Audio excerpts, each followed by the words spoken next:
ভাই আমরা আমরা এই কষ্ট করে যে অর্জনটা করছি, এই সেজুল ভাই, এই সেজুল ভাই, আমরা তার সন্তান হইয়া কি সৎ মানুষ থাকবো না? আমরা যদি সৎ মানুষ থাকতে হয় তাহলে দলের আমরা যারা কর্মী আমাদেরও তো সৎ থাকতে হবে না? এখন হাসিনা এইভাবে ভাইগা যাবে এটা তো আমরা কেউ কল্পনা করছি? আমরা ধরে নিছি জীবন আরো কষ্ট করতে হবে, আরো অত্যাচার, আরো নির্যাতন, আরো রক্ত, আরো কত কষ্ট, তার কোনো শেষ নেই।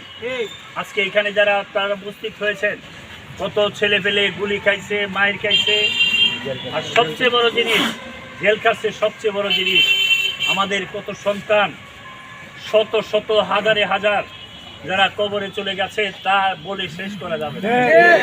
আমি এমন সন্তানদেরকেও দেখেছি যারা শুধু মানুষকে পানি খাওয়ানোর জন্যে বলেছে পানি লাগবে পানি লাগবে, সেই মুক্তকে যখন গুলি করে হত্যা করে তখন মনে হয়েছিল ওই বাংলাদেশ কোন স্বৈরার শাসক আর অন্তত থাকতে পারে না, পারে না।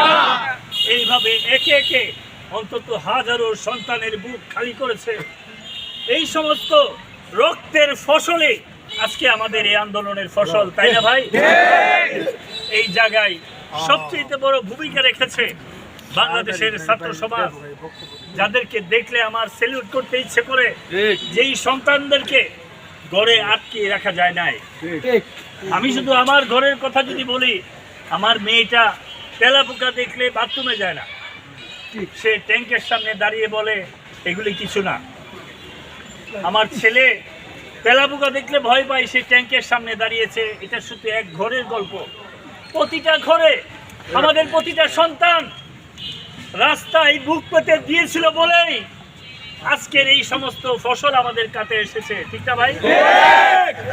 আমরা এত কষ্ট করে, এত রক্তের বিনিময়ে বাংলাদেশ থেকে যেই মানুষটা একদিন আগেও বলছে আমি পালানোর লোক না, পরে কোন দিক দিয়ে পালাইছে কেউ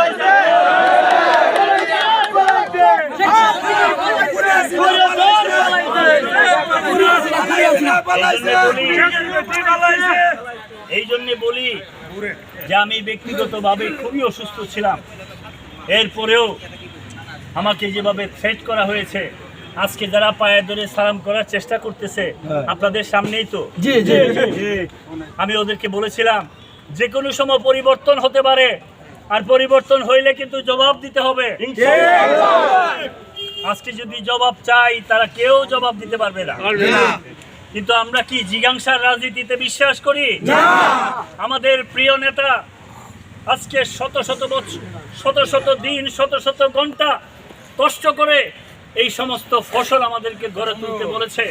আমাদের সেই প্রিয় নেতা ৭ সমুদ্র ১৩ নদীর ওই পারে বসে উনি কালকেও আপনাদের উদ্দেশ্যে বলেছে কোনো অবস্থাতেই কারো বাড়ি ঘরে, কোনো স্থাপনাতে, কোনো মানুষের উপরে, কোনো ঘরের উপরে, কারো উপরে কোনো হামলা করা যাবে না, ঠিক আছে?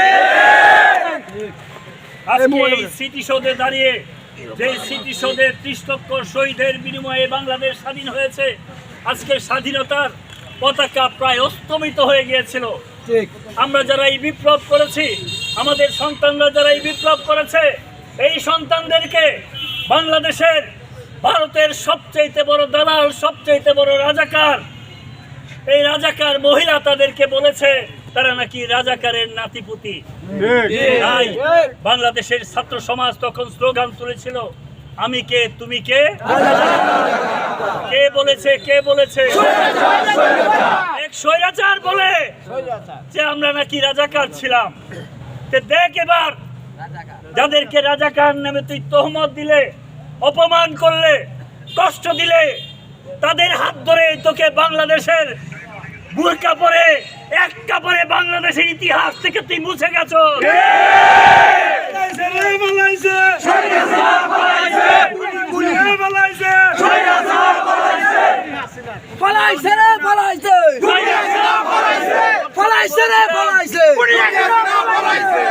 বলেছিলাম যে শেখ হাসিনা এখনো সময় আছে। আমার অনুরোধ থাকবে আপনাদের কাছে যে যদি বাঁচতে চান তাহলে আলোচনা করেন, পরামর্শ করেন, সংলাপ করেন, উনি তখন এই যে একটা কাউয়া জানি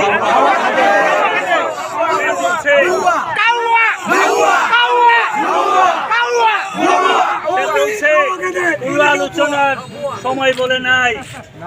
আর আজকে কালকে তাদের রাষ্ট্রপতির আন্ডারে আলোচনা হয়েছে, তারা কেউ যাওয়ার মতো সাহস পায় নাই না ভাই। তাই আমরা আবার বক্তৃতা করব, আবার কথা বলবো। আমার করজোড়ে অনুরোধ থাকবে, আমরা কিশোরগঞ্জের মানুষ, কিশোরগঞ্জের ইশাখার জন্ম হয়েছে, এই কিশোরগঞ্জের সমস্ত সাহসী মানুষের জন্ম হয়েছে। এই কিশোরগঞ্জে গত পরশুদিনও 8 থেকে 10-12 জন জীবনে রক্তের বিনিময়ে আপনাদের এই স্বাধীনতা অর্জন করতে সাহায্য করেছে। সুতরাং শত শহীদের রক্তের উপর দাঁড়িয়ে আমি আপনাদের কাছে করজোড়ে অনুরোধ করি, কারো স্থাপনার উপরে, কারো বাড়ি ঘরে, কোনো ব্যক্তির উপরে, সরকারি স্থাপনার উপরে, ব্যবসার উপরে কোনো ধরনের কোনো হামলা করা যাবে না, যাবে না, যাবে না।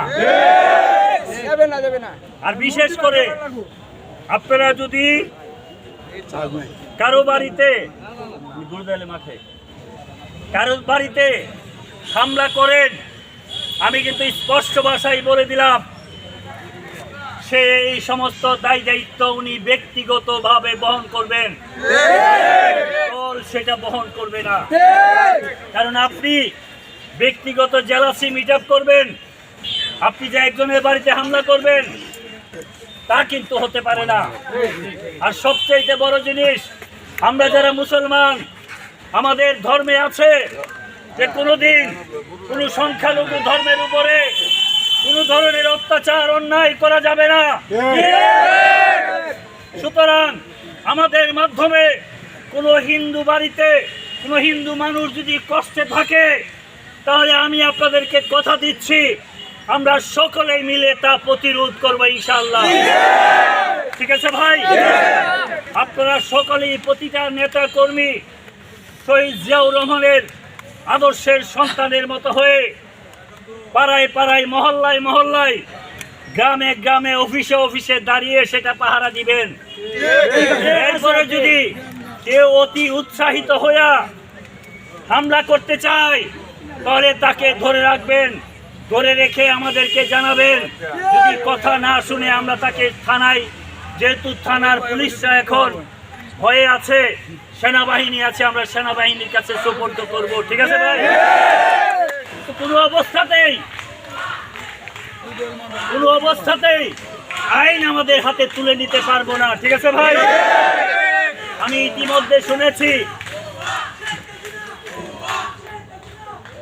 ইতিমধ্যে শুনতে পেরেছি, কালকে রাতের বেলায় কে বা কারা কোনোভাবে অনেকের বাড়িতে, অনেকের ব্যবসা প্রতিষ্ঠানে, অনেক অফিস আদালতে সকালেও আপনারা কথা বলতে গিয়েছেন।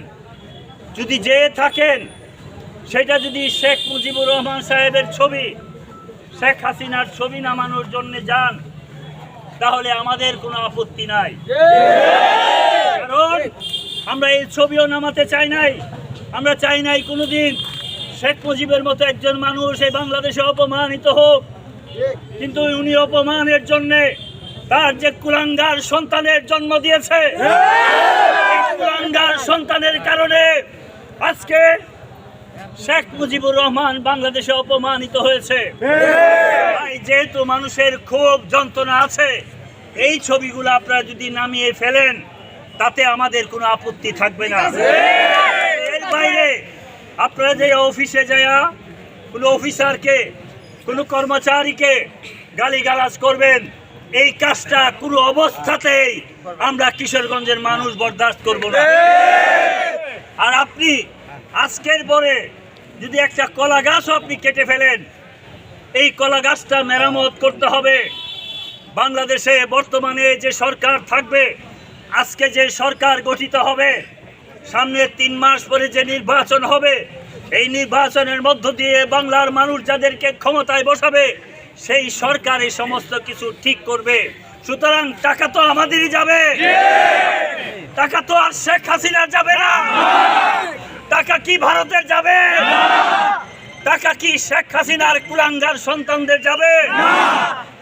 যদি যাইতই তাহলে শেখ হাসিনা আপনি আর যাই কিছু করেন,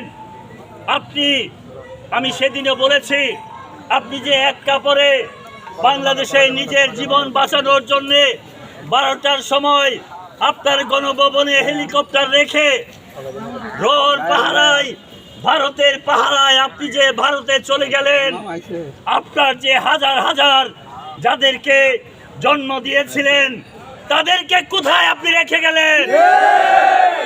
আজকে তাদেরকে আমাদের পাহারা দিতে হয়, আজকে তাদের ঘরে ঘরে আমাদের পাহারা দিতে হয়। গতকালকে এই পর্যন্ত কত আওয়ামী লীগের নেতার কত কান্না আমি মোবাইলে শুনেছি, আমার অনেক কষ্ট লেগেছে। আমি শুধু একজন নেতাকে আমি জিজ্ঞেস করেছিলাম যে আমি একদিন বলেছিলাম আমাদেরকে এত কান্দায়েন না, এত কষ্ট দিয়েন না, একদিন কাঁদতে কাঁদতে আপনাদের চোখের পানি ফুরিয়ে যাবে। তারপরেও আমি আশ্বস্ত করেছি, আমি আপনাদেরকে অনুরোধ করতেছি, তারপরেও আমরা প্রতিশোধের কোন রাজনীতিতে আমরা যাব না, ঠিক আছে ভাই? আমরা সদর উপজেলার মানুষ, শান্তিপ্রিয় মানুষ, আমরা একসাথে মিলেমিশে এই বাংলাদেশে বসবাস করব। আর যারা ক্ষমতায় থাকা অবস্থায় ক্ষমতার অপব্যবহার করেছে, দয়া করে এদের তালিকাটা করেন।